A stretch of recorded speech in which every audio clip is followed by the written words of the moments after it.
கண்ணு வழியா பார்த்தா எப்படி இருக்கும்னா இப்படிதான் இருக்குமா.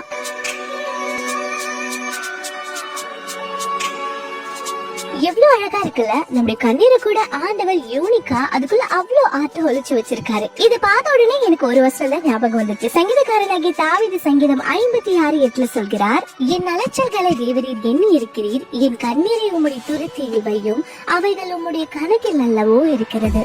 ஆண்டவர் நம்முடைய கண்ணீரை கூட கணக்குல வச்சிருக்காராம். என்னுடைய தனிப்பட்ட வாழ்க்கையில நான் கற்றுக்கொண்ட ஒரு விஷயம் தான், என்னைக்குமே மனுஷனுக்கு முன்பாக நம்ம கண்ணீர் வடிக்கவே கூடாது, அழுதவே கூடாது. அப்படியே அழுதாலும் அதுக்கு ஒரு வேல்யூமே கிடையாது. அதை யாரும் ஒரு பொருட்டா என்ன போறதும் கிடையாது. ஆனா தேவனுடைய சமூகத்துல சிந்தப்படுகிற ஒவ்வொரு கண்ணீருக்குமே ஒரு வேல்யூ இருக்கு. ஆண்டவர் நம்முடைய கண்கள்ல இருந்து வடிகிற ஒவ்வொரு டிராப் அந்த கண்ணீரையுமே சேர்த்து வச்சு அதற்கான பலனை கொடுக்கிறவரா இருக்கிறார். சோ மனுஷனுக்கு முன்னாடி உங்க கண்ணீரை வேஸ்ட் பண்ணாம தேவ சமூகத்துல உங்க கண்ணீரை ஊற்றுங்க, அதற்கான பலன் நிச்சயமா வரும். அண்ட் இன்னொரு விஷயம், உங்க கண்ணீருக்குள்ளேயே இவ்ளோ ஆர்ட் ஒழிச்சு வச்சிருக்காரு, இவ்ளோ யூனிக்கா வச்சிருக்காருன்னா உங்க லைஃபை எவ்வளவு அழகா யூனிக்கா மாத்துவார், எவ்வளவு அழகா டிசைன் பண்ணுவார் என்பதையும் மறந்துடாதீங்க.